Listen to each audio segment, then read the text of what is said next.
ನೋಡ್ತಾ ಇದ್ರ BBC news ಬೀಟ್ಗೆ ಸ್ವಾಗತ. ನಾನು ಸ್ವಾಗತ್. ಮೊದಲಿಗೆ ಹೆಡ್ಲೈನ್ಸ್. 3 ವರ್ಷ 100 ಹರ್ಷ. ರಾಜ್ಯ ಕಾಂಗ್ರೆಸ್ ಸರ್ಕಾರಕ್ಕೆ 3 ವರ್ಷಗಳ ಸಂಭ್ರಮ. ತುಮಕೂರಿನಲ್ಲಿ ಸಾಧನಾ ಸಮಾವೇಶ. ಜಮೀನಿನ ದಾರಿ ವಿವಾದ, ಕಲ್ಲು ದೊಣ್ಣೆಗಳಿಂದ ಬಡಿದಾಟ, ಕೃಷಿ ಭೂಮಿಯಲ್ಲೇ ರೈತರ ಮಾರಾಮಾರಿ. ಸಕಲೇಶಪುರದಲ್ಲಿ ಅಭಿವೃದ್ಧಿ ಪರ್ವ, ಶಾಸಕ ಸಿಮೆಂಟ್ ಮಂಜೂರಿಂದ ಹೊಸ ಅಧ್ಯಾಯ. 3 ಕೋಟಿಗೂ ಮೀರಿದ ಯೋಜನೆಗಳಿಗೆ ಚಾಲನೆ.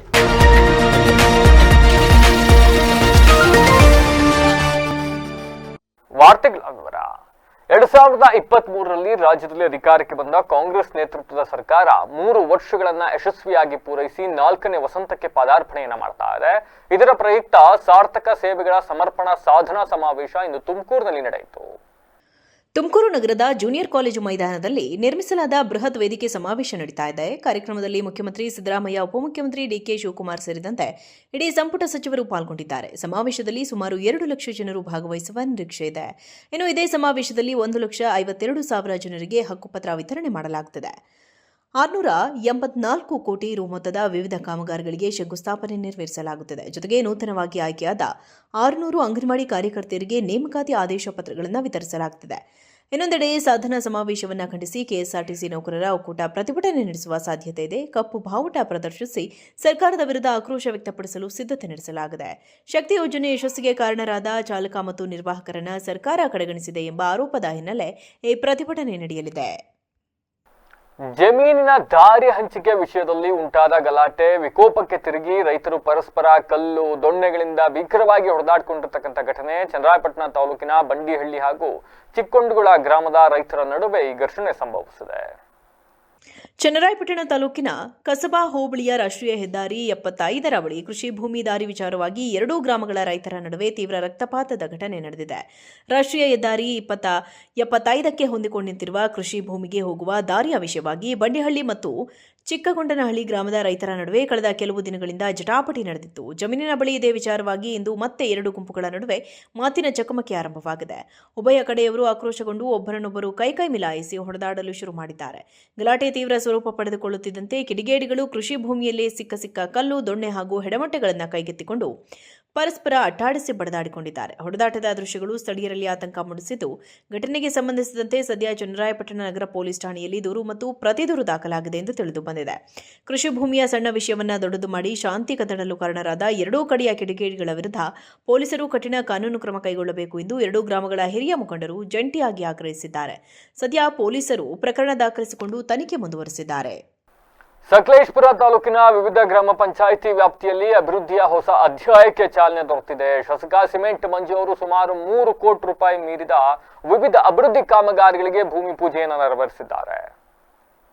ಹೊಂಗಡಹಳ್ಳಿ ಗ್ರಾಮ ಪಂಚಾಯಿತಿ ವ್ಯಾಪ್ತಿಯ ಮೂಕನಮನೆ ಫಾಲ್ಸ್ ಬಳಿ ನಿರ್ಮಾಣವಾಗುತ್ತಿರುವ ವೀಕ್ಷಣಾ ಗೋಪುರ ಮತ್ತು ತಡೆಗೋಡೆ ನಿರ್ಮಾಣಕ್ಕೆ 86 ಲಕ್ಷ ರೂಪಾಯಿ ವೆಚ್ಚದಲ್ಲಿ ಚಾಲನೆ ನೀಡಲಾಗಿದೆ. ಈ ಯೋಜನೆಯು ಪ್ರವಾಸೋದ್ಯಮವನ್ನು ಪ್ರೋತ್ಸಾಹಿಸುವ ಮೂಲಕ ಸ್ಥಳೀಯ ಯುವಕರಿಗೆ ಉದ್ಯೋಗಾವಕಾಶಗಳನ್ನು ಸೃಷ್ಟಿಸುವ ನಿರೀಕ್ಷೆ ಇದೆ.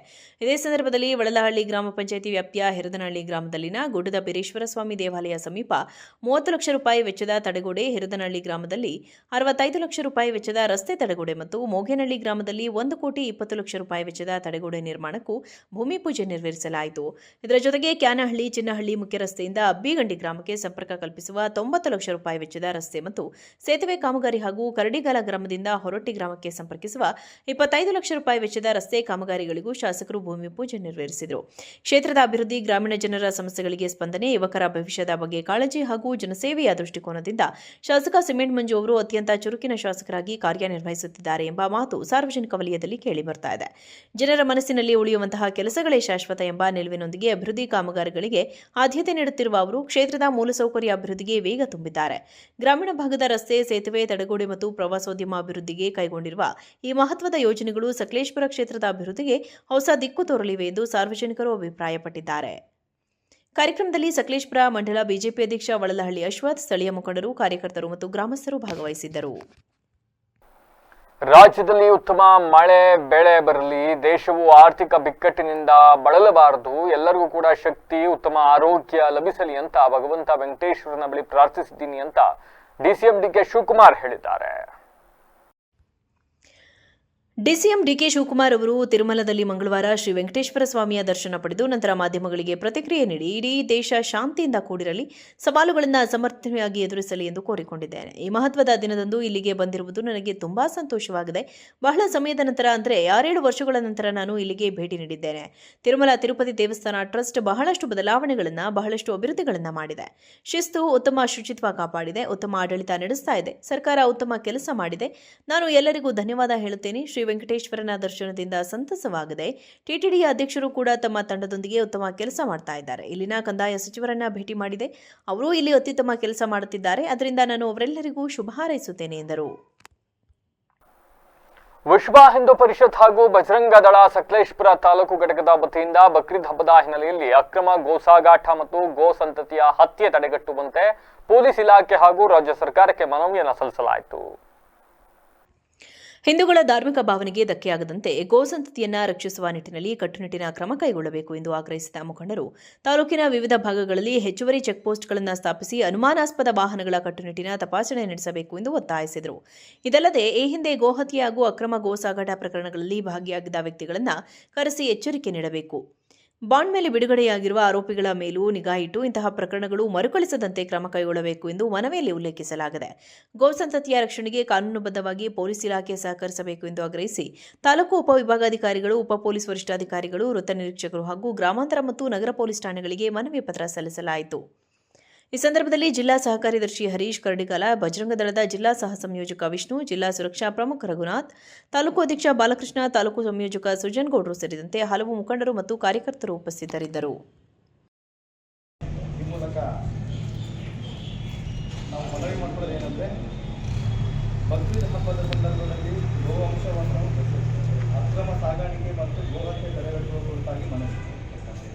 ಮಾನ್ಯರೇ, ಬರಲಿರುವ ಬಕ್ರೀದ್ ಹಬ್ಬದ ಹಿನ್ನೆಲೆಯಲ್ಲಿ ರಾಜ್ಯಾದ್ಯಂತ ಕಾನೂನು ಬಾಹಿರವಾಗಿ ಪ್ರಾಣಿಗಳ ಸಾಗಾಣಿಕೆ ಮತ್ತು ಗೋಹತ್ಯೆ ನಡೆಯುವ ಸಾಧ್ಯತೆ ಇದೆ. ಇದನ್ನು ತಡೆಗಟ್ಟಲು ಈ ಕೆಳಗಿನ ಕಾನೂನು ಕ್ರಮವನ್ನು ಜರುಗಿಸಬೇಕೆಂದು ವಿನಂತಿಸಿಕೊಳ್ಳುತ್ತೇವೆ. ಪೊಲೀಸ್ ಇಲಾಖೆಯ ಪ್ರತಿಯೊಂದು ಠಾಣಾ ಬೀಟ್ ಪೊಲೀಸರನ್ನು ಉಪಯೋಗಿಸಿ ಅವರ ಠಾಣಾ ವ್ಯಾಪ್ತಿಯ ಅಕ್ರಮ ಕಸಾಯಿಖಾನೆಗಳನ್ನು ಗುರುತಿಸಿ ದಾಳಿ ಮಾಡಿ ಶಾಶ್ವತವಾಗಿ ನಿಲ್ಲಿಸಬೇಕು. ಜಾನುವಾರು ಹತ್ಯೆ ನಡೆದ ಮನೆ, ಕಟ್ಟಡ, ಖಾಲಿ ಜಮೀನುಗಳನ್ನು ಜಪ್ತಿ ಮಾಡಿ ಸರ್ಕಾರಕ್ಕೆ ಮುಟ್ಟುಗೋಲು ಹಾಕಲು ಕ್ರಮ ಕೈಗೊಳ್ಳಬೇಕು. ಆರೋಪಿಗೆ 7 ವರ್ಷ ಶಿಕ್ಷೆ ಹಾಗೂ ಜಾನುವಾರು ವಧೆ ಅಥವಾ ವಧೆ ಪ್ರಯತ್ನಕ್ಕೆ ಪ್ರತಿಯೊಂದು ಜಾನುವಾರಿಗೆ 1 ಲಕ್ಷ ದಂಡ ವಿಧಿಸಬೇಕು. ಪ್ರತಿಯೊಂದು ಜಾನುವಾರಿಗೆ 1 ಲಕ್ಷ ದಂಡ ವಿಧಿಸಬೇಕು. ಹಾಗೂ ಅನಧಿಕೃತ ಸ್ಥಳ ಕಟ್ಟಡಗಳಲ್ಲಿ ಕಟ್ಟಿ ಹಾಕಿದ ಜಾನುವಾರುಗಳನ್ನು ವಧೆಗಾಗಿ ತಯಾರಿ ಎಂದು ಪರಿಗಣಿಸಿ ಸ್ವಾಧೀನಪಡಿಸಬೇಕು ಮತ್ತು ಅದನ್ನು ಯಾರಿಗೂ ವಾಪಸ್ ಕೊಡದೆ ಸರ್ಕಾರದ ಗೋಶಾಲೆಗೆ ಹಸ್ತಾಂತರಿಸಬೇಕು. ಸಣ್ಣ ವಸ್ತುಗಳಾದ ಚಿನ್ನ ಕಳ್ಳತನ ಮಾಡುವವರನ್ನು ಬಂಧಿಸಲು ಸಾಧ್ಯ ಇರುವ ಪೊಲೀಸರಿಗೆ ಇಷ್ಟು ದೊಡ್ಡ ಜಾನುವಾರು ಕಳ್ಳತನ, ಅಕ್ರಮ ಕಸಾಯಿಖಾನೆ ವಧೆ ಮಾಡುವುದನ್ನು ತಡೆಯಲು ಖಂಡಿತ ಸಾಧ್ಯವಿದೆ. ಅಕ್ರಮ ಕಸಾಯಿಖಾನೆ, ಜಾನುವಾರು ವಧೆ ಪ್ರತಿ ಪ್ರಕರಣದ ಸಂದರ್ಭದಲ್ಲಿಯೂ ಯಾವ ಕಾರಣಕ್ಕೂ ಬೀಟ್ ಪೊಲೀಸರ ಮಾಹಿತಿ ಸಿಗಲಿಲ್ಲ, ಪೊಲೀಸ್ ಇಲಾಖೆಗೆ ಮೊದಲೇ ತಡೆಯಲು ಸಾಧ್ಯವಾಗಲಿಲ್ಲ ಏಕೆ ಎಂದು ತನಿಖೆ ನಡೆಸಿ ವ್ಯವಸ್ಥೆಯೊಳಗಿನ ದೋಷಗಳನ್ನು ಗುರುತಿಸಿ ಸರಿಪಡಿಸಬೇಕು. ತಪ್ಪಿತಸ್ಥರ ಮೇಲೆ ಕ್ರಮ ಕೈಗೊಳ್ಳಬೇಕು. ಈ ಅಕ್ರಮ ಕಸಾಯಿಖಾನೆಗಳಲ್ಲಿ ಮಾಂಸ ಖರೀದಿಸುವವರು ಅಪರಾಧಿ ಎಂದು ಪರಿಗಣಿಸಿ ಶಿಕ್ಷಿಸಬೇಕು. ಪ್ರತಿಯೊಂದು ಬೀಟ್ ಸ್ಟಾಲ್ಗಳಲ್ಲಿ ಬೀಟ್ ಮಾರಾಟ ಆದಾಗ ತನಿಖೆ ನಡೆಸಬೇಕು. ಹೊರ ರಾಜ್ಯಗಳಿಗೆ ಬೀಟ್ ತರುತ್ತಿರುವನೆಂದು ಹೇಳಿ ತನಿಖೆ ನಡೆಸಿ ಅದನ್ನು FSSAI ಮತ್ತು ಅದರ ಸಾಗಾಟ ನಿಯಮಾವಳಿ ತಪ್ಪಿದಲ್ಲಿ ಮಾಂಸ ವಶಪಡಿಸಬೇಕು ಹಾಗೂ ಅದರ ಬಗ್ಗೆ ತೀವ್ರ ತನಿಖೆ ನಡೆಸಬೇಕು. ರಾಜ್ಯದ ಅಕ್ರಮ ಕಸಾಯಿಖಾನೆಗಳಲ್ಲಿ ವಧೆ ನಡೆಸಿ ಹೊರ ರಾಜ್ಯದಿಂದ ಹೇಳಿ ಮಾರಾಟ ಮಾಡುತ್ತಾರೆ. ಆಗಾಗ ವರ್ತನೆ ಕೇಳಿ ಬರುತ್ತದೆ. ಆದರೆ ಅದರ ಬಗ್ಗೆಯೂ ತೀವ್ರ ತನಿಖೆ ನಡೆಸಿ ತಪ್ಪಿತಸ್ಥಕ್ಕೆ ಶಿಕ್ಷೆ ಆಗುವಂತೆ ಕ್ರಮ ಕೈಗೊಳ್ಳಬೇಕು. ರಾಜ್ಯಾದ್ಯಂತ ಅಕ್ರಮ ಜಾನುವಾರು ಸಾಗಾಟ ನಡೆಯುತ್ತಿದ್ದು ಅದರ ಪ್ರಾರಂಭ ಸ್ಥಳವಾದ ಜಾನುವಾರು ಸಂತೆ ಹಾಗೂ ಅದರ ಸುತ್ತಮುತ್ತಲಿನ ಕನಿಷ್ಠ 10 ಕಿಲೋಮೀಟರ್ ವ್ಯಾಪ್ತಿಯಲ್ಲಿ ಬಿಗಿ ಪೊಲೀಸ್ ಬಂದೋಬಸ್ತ್ ಮಾಡಿ ಯಾವುದೇ ವಾಹನಗಳಲ್ಲಿ ಕಾನೂನು ನಿಯಮಾವಳಿ ಮೀರಿ ಜಾನುವಾರು ಸಾಗಾಟ ಆಗದಂತೆ ತಡೆಯಲು ಈಗಿನಿಂದಲೇ 24 ಗಂಟೆ ಗಸ್ತು ಸ್ಕ್ವಾಡ್ ನಿಯೋಜಿಸಬೇಕು. ರಾಜ್ಯದ ಎಲ್ಲ ಗಡಿ ಪ್ರದೇಶಗಳಲ್ಲಿ ಅಕ್ರಮ ಜಾನುವಾರು ಸಾಗಾಟ ತಡೆಯಲು ಚೆಕ್ಪೋಸ್ಟ್ ನಿರ್ಮಿಸಬೇಕು. ಎಲ್ಲ ರೀತಿಯ ಕಾರುಗಳು ಮತ್ತು ಖಾಸಗಿ ವಾಹನಗಳಲ್ಲಿ ಅಕ್ರಮ ಜಾನುವಾರು ಸಾಗಾಟ ನಡೆದ ಪ್ರಕರಣ ಇರುವುದರಿಂದ ಖಾಸಗಿ ವಾಹನಗಳನ್ನು, ಕಾರುಗಳನ್ನು, ಹಾಲಿನ ಟ್ಯಾಂಕರು, ಕಂಟೈನರ್ಗಳನ್ನು ತೀವ್ರವಾಗಿ ತಪಾಸಣೆ ನಡೆಸಲಾಗಿದೆ. ಬಕ್ರೀದ್ ಸಂದರ್ಭದಲ್ಲಿ ಚಾಲಕರು ಮೋದಿ 13 ವರ್ಷದ ಒಳಗಿನ ಎಣ್ಣೆ ಕೋಣಗಳ ಇವುಗಳ ಬಲಿ ನಿಷೇಧ ಇರುವ ಬಗ್ಗೆ ಪೊಲೀಸರು ಮತ್ತು ಇತರ ಇಲಾಖೆ ವತಿಯಿಂದ ವ್ಯಾಪಕ ಪ್ರಚಾರ ಮಾಡಬೇಕು. ಈಗಾಗಲೇ ಅಕ್ರಮ ಗೋಸಾಗಾಟ ಹಾಗೂ ವಧೆ ಮಾಡಿದ ಆರೋಪದ ಪ್ರಕರಣದಲ್ಲಿ ರಾಜಧಾನಿಯ ಪೀಣ್ಯ ಪೊಲೀಸ್ ಠಾಣಾ ವ್ಯಾಪ್ತಿಯಲ್ಲಿ ಹಗಲು ವೇಳೆಯಲ್ಲೇ ದಾರುಣ ಘಟನೆಯೊಂದು ಸಂಭವಿಸಿದೆ. ರಸ್ತೆ ಬದಿ ಕಾರ್ ನಿಲ್ಲಿಸಿ ಎಸಿ ಆನ್ ಮಾಡ್ಕೊಂಡು ಗ್ಲಾಸ್ ಏರಿಸಿ ಮಲಗಿದ್ದ ಖಾಸಗಿ ಕಂಪನಿಯ ಕ್ಯಾಬ್ ಚಾಲಕರೊಬ್ಬರು ಕಾರ್ನೊಳಗೆ ಮೃತಪಟ್ಟಿರತಕ್ಕಂಥ ಘಟನೆ ಭರ್ತಿಯಾಗಿದೆ. ಪೀಣ್ಯ ಪೊಲೀಸ್ ಠಾಣಾ ವ್ಯಾಪ್ತಿಯ ನೆಲಗದರಹಳ್ಳಿ ಬಳಿ ಈ ಘಟನೆ ನಡೆದಿದೆ. ಖಾಸಗಿ ಕಂಪನಿಯೊಂದರ ಕ್ಯಾಬ್ ಚಾಲಕ ರಸ್ತೆ ಪಕ್ಕದಲ್ಲೇ ತನ್ನ ಕಾರನ್ನು ಪಾರ್ಕ್ ಮಾಡಿದ್ರು. ಬಿಸಿಲಿದ್ದ ಕಾರಣ ಕಾರಿನ ಎಸಿ ಆನ್ ಮಾಡಿ ಗ್ಲಾಸ್ ಅನ್ನು ಸಂಪೂರ್ಣವಾಗಿ ಬಂದ್ ಮಾಡಿ ಒಳಗೆ ಮಲಗಿದ್ರು. ಸುಮಾರು 2 ಗಂಟೆಗಳ ಕಾಲ ಕಾರು ಒಂದೇ ಕಡೆ ನಿಂತಿರುವುದನ್ನು ಗಮನಿಸಿದ ಸ್ಥಳೀಯರು ಸಂಶಯಗೊಂಡು ಕಾರಿನ ಬಳಿ ಬಂದು ಪರಿಶೀಲಿಸಿದ್ದಾರೆ. ಕಾರಿನೊಳಗೆ ಚಾಲಕ ಪ್ರಜ್ಞಾಹೀನ ಸ್ಥಿತಿಯಲ್ಲಿ ಮಲಗಿರುವುದನ್ನು ಕಂಡು ಸ್ಥಳೀಯರು ಎಬ್ಬಿಸಲು ಯತ್ನಿಸಿದ್ದಾರೆ. ಒಳಗಿನಿಂದ ಯಾವುದೇ ಪ್ರತಿಕ್ರಿಯೆ ಬಾರದಿದ್ದಾಗ ಮತ್ತು ಡೋರ್ ಲಾಕ್ ಆಗಿದ್ದರಿಂದ ತಕ್ಷಣವೇ ಕಲ್ಲಿನಿಂದ ಕಾರಿನ ಗಾಜನ್ನು ಒಡೆದು ಬಾಗಿಲು ತೆರೆದಿದ್ದಾರೆ. ಕಾರಿನ ಬಾಗಿಲು ತೆರೆದು ನೋಡಿದಾಗ ಚಾಲಕ ಮೃತಪಟ್ಟಿರುವುದು ಬೆಳಕಿಗೆ ಬಂದಿದೆ. ತಕ್ಷಣವೇ ಸ್ಥಳೀಯರು ಮತ್ತು ಪೀಣ್ಯ ಪೊಲೀಸರು ಸೇರಿ ಮೃತದೇಹವನ್ನು ಹತ್ತಿರದ ಆಸ್ಪತ್ರೆಗೆ ರವಾನಿಸಿದ್ದಾರೆ. ಚಾಲಕ ಹೃದಯಾಘಾತದಿಂದ ಮೃತಪಟ್ಟಿರುವುದಾಗಿ ಆಸ್ಪತ್ರೆಯ ವೈದ್ಯರು ಪ್ರಾಥಮಿಕ ಮಾಹಿತಿ ನೀಡಿದ್ದಾರೆ. ಪ್ರಸ್ತುತ ಮೃತ ಚಾಲಕನ ಗುರುತು ಪತ್ತೆ ಹಚ್ಚುವ ಕಾರ್ಯದಲ್ಲಿ ಪೊಲೀಸರು ತೊಡಗಿದ್ದಾರೆ. ಘಟನೆಗೆ ಸಂಬಂಧಿಸಿದಂತೆ ಪೀಣ್ಯ ಪೊಲೀಸ್ ಠಾಣೆಯಲ್ಲಿ ಎಡಿಆರ್ ಪ್ರಕರಣ ದಾಖಲಾಗಿದ್ದು ಪೊಲೀಸರು ಮುಂದಿನ ತನಿಖೆ ಕೈಗೊಂಡಿದ್ದಾರೆ. ವಿವಿಧ ಬೇಡಿಕೆಗಳನ್ನ ಈಡೇರಿಕೆಗೆ ಆಗ್ರಹಿಸಿ ಸಾರಿಗೆ ನೌಕರರು ಮೇ 20ರಿಂದ ಮುಷ್ಕರಕ್ಕೆ ಕರೆಯನ್ನ ಕೊಟ್ಟಿದ್ದು ಸರ್ಕಾರಕ್ಕೆ ಸಂಜೆಯೊಳಗೆ ಡೆಡ್ಲೈನ್ ನೀಡಲಾಗಿತ್ತು. ಅಂಡ್ ಮುಷ್ಕರಕ್ಕೆ ಕರೆ ಕೊಟ್ಟ ಜಂಟಿ ಕ್ರಿಯಾ ಸಮಿತಿಗೆ ಇದೀಗ ಶಾಕ್ ಎದುರಾಗಿರತಕ್ಕಂಥದ್ದು. ಹೌದು, ಮುಷ್ಕರದಿಂದ ಹಿಂದೆ ಸರಿಯಲು ಕರ್ನಾಟಕ ರಾಜ್ಯ ರಸ್ತೆ ಸಾರಿಗೆ ಸಂಸ್ಥೆ ನೌಕರರ ಸಂಘ ನಿರ್ಧರಿಸಿದೆ. ಈ ಬಗ್ಗೆ ಅಧ್ಯಕ್ಷ ಕೆಆರ್ ಜಗದೀಶ್ ಅಧಿಕೃತ ಪತ್ರಿಕಾ ಹೇಳಿಕೆಯನ್ನು ಬಿಡುಗಡೆ ಮಾಡಿದ್ದಾರೆ. ನಿನ್ನೆ ಸಂಧಾನ ಸಭೆಯಲ್ಲೂ ಭಾಗಿಯಾಗಿದ್ದ ಕೆಎಸ್ಆರ್ಟಿಸಿ ನೌಕರರ ಸಂಘ ಇಂದು ಏಕಾಏಕಿ ಮುಷ್ಕರದಿಂದ ಹಿಂದೆ ಸರಿಯುವ ನಿರ್ಧಾರ ಪ್ರಕಟಿಸಿದೆ.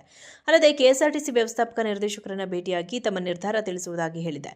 ಜೊತೆಗೆ ತನ್ನ ಸಂಘಟನೆ ನೌಕರರಿಗೆ ಮುಷ್ಕರದಲ್ಲಿ ಭಾಗಿಯಾಗದಂತೆ ಮನವಿ ಮಾಡಿದೆ.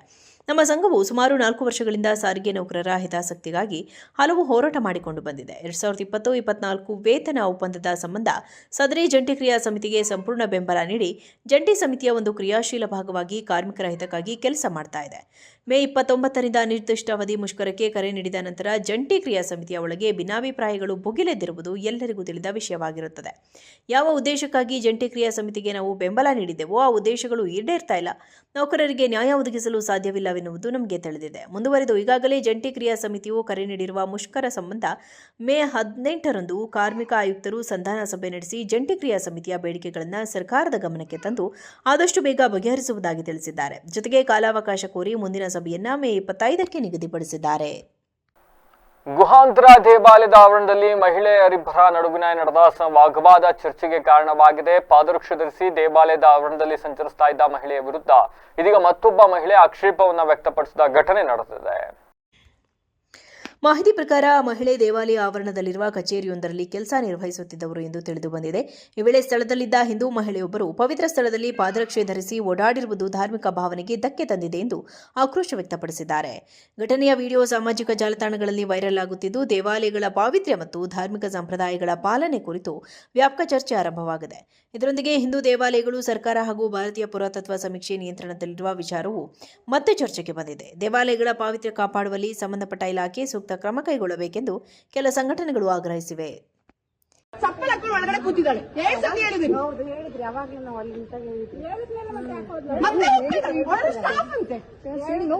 ಸ್ಟಾಫ್ ಅಂತೆ ನಾವು ಬಿಡ್ಬೇಕಂತೆ. ಇವಳಿಗೆ ಏನ ಕಾಮನ್ ಸೆನ್ಸ್ ಇಲ್ವಾ? ನಾವು ಹೋಗ್ತೀವಪ್ಪ ದರ್ಗಾಗೆ, ನಾವು ಚಪ್ಪಲ್ ಹಾಕೊಂಡು ಹೋಗ್ತೀವ. Her name is Roshni Mustafi, guys, and she is not supposed to go with footwear inside the temple. Sir, ನೀವೆಲ್ಲ ನಿಂತ್ಕೊಳ್ಬೇಕು. ಇಂಥವ್ರಿಗೆಲ್ಲ ಮಾಡಿದಕ್ಕೆ ನಾವು ಪ್ರೋತ್ಸಾಹ ಕೊಡೋದ್ರಿಂದನೇ ಇಂಥವ್ರು ನಮ್ಮ ಮೇಲೆ ಇರ್ತಾರೆ. ಹಿಂದುತ್ವ ಯಾವಾಗ ಹೋಗುತ್ತೆ? ಇಂಥವ್ರೆ ಪೈಸಾ ಬರೋದು, ಪೈಸಾ ಎಲ್ಲಿಂದ ಬರೋದು ಅದು ನೋಡ್ಕೋ. ನಿಮ್ ಜಾಬ್ ಐತಲ್ಲ, ಜಾಬ್ ಕರೆಕ್ಟ್ ಆಗಿ ಮಾಡ್ಕೋ, ಕಲ್ಚರ್ ಫಾಲೋ ಮಾಡು. Why should I believe?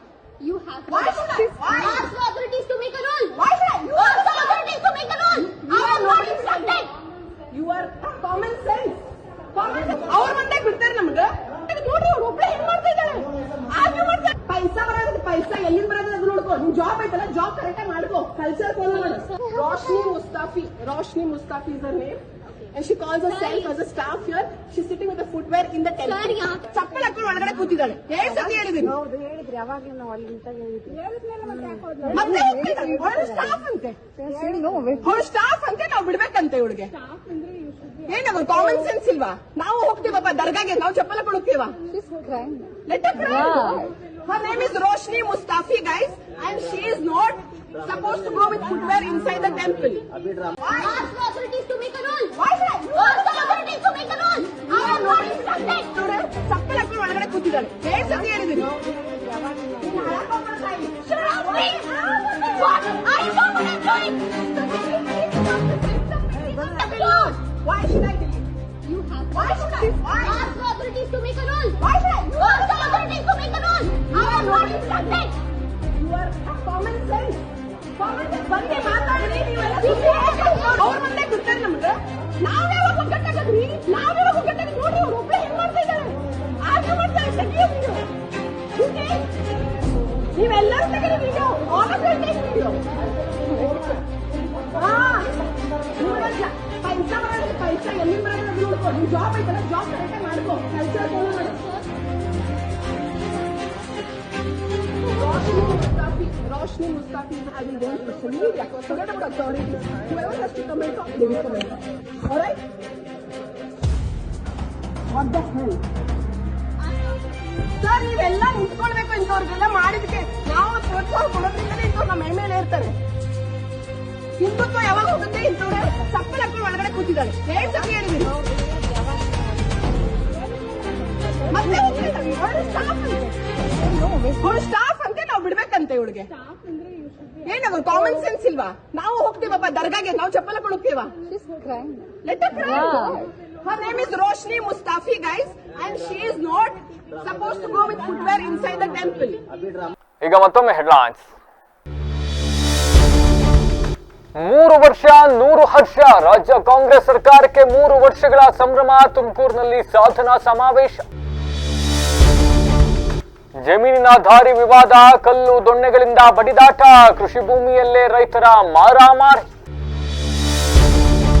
ಸಕಲೇಶಪುರದಲ್ಲಿ ಅಭಿವೃದ್ಧಿ ಪರ್ವ, ಶಾಸಕ ಸಿಮೆಂಟ್ ಮಂಜೂರಿಂದ ಹೊಸ ಅಧ್ಯಾಯ, 3 ಕೋಟಿಗೂ ಮೀರಿದ ಯೋಜನೆಗಳಿಗೆ ಚಾಲನೆ. ಇದಾಗಿ ಹೊತ್ತಿನ ವಿಶೇಷ. ನಿರಂತರ ಸುದ್ದಿಗಾಗಿ ನೋಡ್ತಾ ಇರಿ BBC ಟಿವಿ, ಸತ್ಯದ ಕಡೆ ನಮ್ಮ